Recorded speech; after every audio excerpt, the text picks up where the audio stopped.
L'invité de ce Smart Impact, c'est Alexandre Borne. Bonjour. Bonjour. Vous êtes le cofondateur, le DG, directeur général de Belleville. Peut-être une question toute simple. Pourquoi vous l'avez créé? C'était en 2019, je crois. C'est quoi l'idée de Belleville? Exactement. L'idée de Belleville, on était 5 associés dans des champs assez différents, l'immobilier, l'architecture, l'entrepreneuriat social.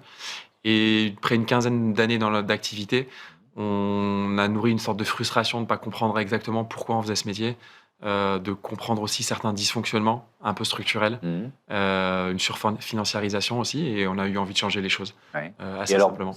quels sont les principes de Belleville? C'est une foncière, c'est ça? C'est une foncière. Nous, notre principe aujourd'hui, c'est assez simple. Maintenant, ce qu'on essaie d'expliquer, c'est de l'immobilier solidaire accessible à partir de 100 € pour des citoyens avec un process 100% digitalisé. Et notre métier, c'est d'acheter derrière. Ce qu'on fait avec cet argent, c'est qu'on achète des immeubles, on les rénove, on les repense au regard des enjeux écologiques et sociaux de la société, de manière très contextualisée au terrain. Et ensuite, on vient louer ces immeubles à des loyers les plus modérés possibles pour des acteurs de la transition écologique et sociale, pour du logement, pour des gens qui sont en difficulté de se loger.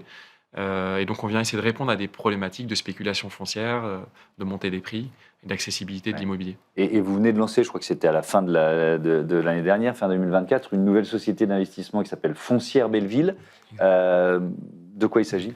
Exactement. Foncière Belleville, c'est une société d'investissement. Donc, nous, au cours des 5 dernières années, on a investi plus de 10 millions d'euros. On a un portefeuille d'actifs qui représente à peu près 80 millions d'euros d'actifs.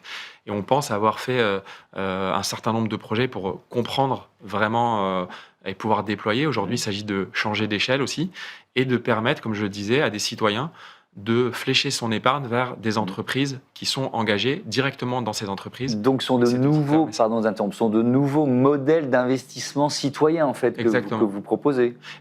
Exactement. Il y a un certain nombre d'acteurs qui existent, mais aujourd'hui, vous pouvez investir en bourse, vous pouvez investir dans des assurances-vie, vous pouvez aussi investir dans l'économie sociale et solidaire, mais en direct, donc dans des entreprises en direct.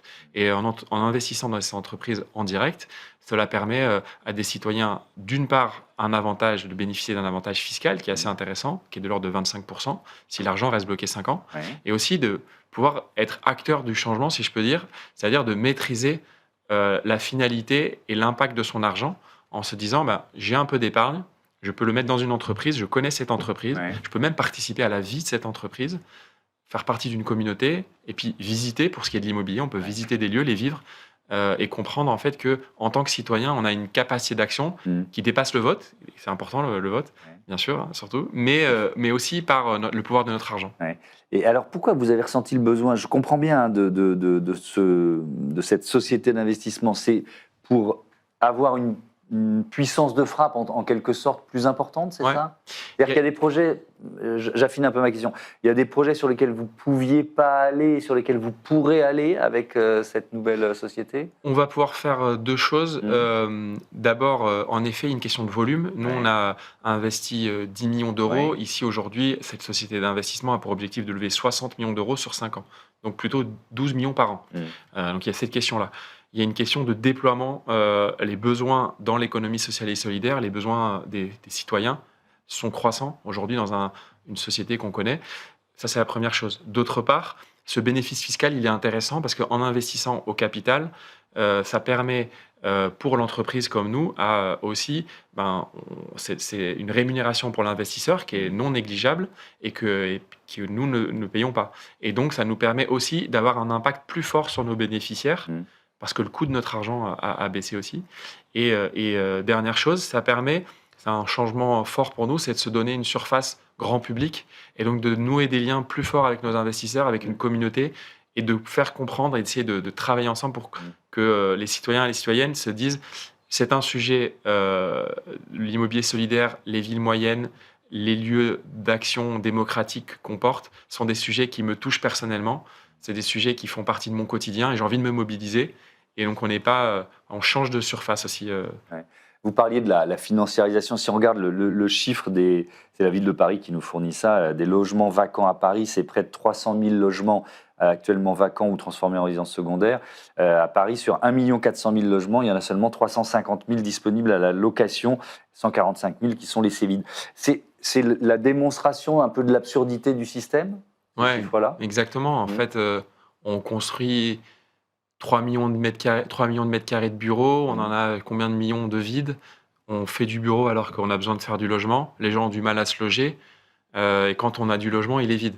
Donc, on comprend. Le problème le plus fort derrière ça, c'est que, bon, parfois, il y a une intention de s'enrichir en tant qu'entreprise ou personnellement, mais il y a aussi un système qui est drivé par euh, des fondamentaux qui génèrent ces problèmes-là. Oui, c'est pas forcément de la mauvaise volonté Non. ou une volonté d'enrichissement excessif des uns, sûr que c'est le non. système qui pousse à ça? Voilà, j'imagine que vous avez peut-être une assurance vie, une Ouais. épargne. Mhm. Ben, en fait, la réglementation impose de sécuriser au maximum votre argent, Ouais. au même titre que celui des Françaises et des Français. Et donc cet argent-là, qu'est-ce qui est le plus simple? Bah, l'immobilier, c'est pas mal pour le placer. Le placer dans du bureau, c'est souvent plus simple que le placer dans du logement, c'est en termes de gestion. Donc il s'avère que par la force des choses, on va aller créer beaucoup de bureaux. Mhm. Mais ce qu'on critique, c'est justement cette finalité, elle répond plus aux besoins des gens. Et donc, il faut qu'on recule, on se rende compte de ces décalages et qu'on se remobilise pour répondre réellement aux Ouais. besoins des personnes. Vous avez des exemples là, alors soit de projets passés, ou alors peut-être justement avec la Foncière Belleville, de nouveaux projets vers lesquels vous allez pouvoir vous tourner? Ouais, ben, on se mobilise aujourd'hui beaucoup pour créer du logement dans des villes, soit dans des villes moyennes, c'est un premier axe, c'est-à-dire c'est très intéressant. Les villes moyennes, on a des villes dans lesquelles on a surutilisé la voiture. On a dit aux gens, prends ta voiture, va en périphérie faire tes courses. On va faciliter, c'est ça. Puis si tu peux habiter en périphérie, c'est bien. Mais en même temps, on ne passe plus jamais par le centre-ville. Alors qu'on a des centres-villes qui sont magnifiques. On a oublié cette valeur-là.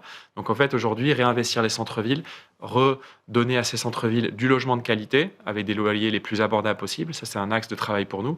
La même chose dans des zones tendues. Vous prenez des villes comme Montpellier, comme Sète, comme Saint-Ouen. En fait, on a intérêt à créer du logement dans des zones dans lesquelles la spéculation foncière fait que les prix vont monter. Et c'est pourtant des villes qui ont été populaires, des quartiers populaires. Et donc, il faut qu'on protège des poches de popularité, si je peux dire, de logements populaires abordables dans ces endroits. Donc ça, c'est un de nos axes. Et ensuite, on essaye de porter des lieux d'action, j'appelle ça d'action démocratique, d'action citoyenne. Les citoyens et les citoyennes ont besoin de lieux pour se réunir, créer du lien social et se mobiliser, agir, se redonner de la capacité d'action en réponse à des dysfonctionnements structurels qu'on évoque là aujourd'hui. Mais alors, ça veut dire quoi? Ça veut dire que dans vos projets, vous intégrez ces lieux-là, ou alors que vous lancez aussi, par exemple, dans, je sais pas, la rénovation d'un lieu culturel, ou ça fait partie des piliers de l'entreprise? Exactement. On a 3 axes: le logement, en gros, les lieux culturels et sociaux. Ouais. Et donc, on porte des lieux dans lesquels on peut trouver une programmation culturelle, un soutien à des problématiques sociales, de l'alimentation, etc. Et ça, c'est ce qu'on appelle ces lieux.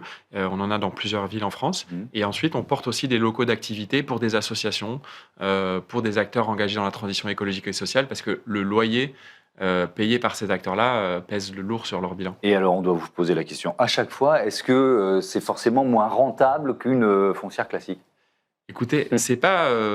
J'ai bien compris que ce n'était pas forcément votre premier objectif, mais en même temps, plus vous durerez, plus vous serez solide, plus il y aura des projets portés. Exactement. Donc, c'est pour ça que cette question, elle est c'est à la fois facile et en même temps, je prête attention à cette réponse, parce que si je vous dis que oui, c'est pareil, en fait, il y a des acteurs de la grande solidarité qui ne peuvent pas donner le même niveau de rendement qu'un acteur de l'immobilier classique, et il faut qu'on puisse investir dans ces entreprises-là très, très sociales. Mais aujourd'hui, par contre, ce que je dis aussi, c'est qu'une SCPI délivre entre 4 et 6% de rendement, et que nous, on s'attache à essayer de délivrer 3-4% de rendement sans la défisque. Donc, couplé à une défiscalisation, ça devient des rendements qui peuvent être supérieurs à 6,5%, ce qui est intéressant. Donc, j'ai envie de dire, oui, c'est intéressant, l'immobilier est résilient, les projets qu'on porte sont très militants, très engagés. Et donc, il y a un fort enjeu à voir ça comme une source d'investissement intéressante et très motivante pour les gens qui ont envie de faire les choses bien. Merci beaucoup, Alexandre Borne, et à bientôt sur Be Smart for Change. On passe à notre débat, comment sécuriser notre approvisionnement, notamment en métaux, en matières premières nécessaires, indispensables à la transition environnementale.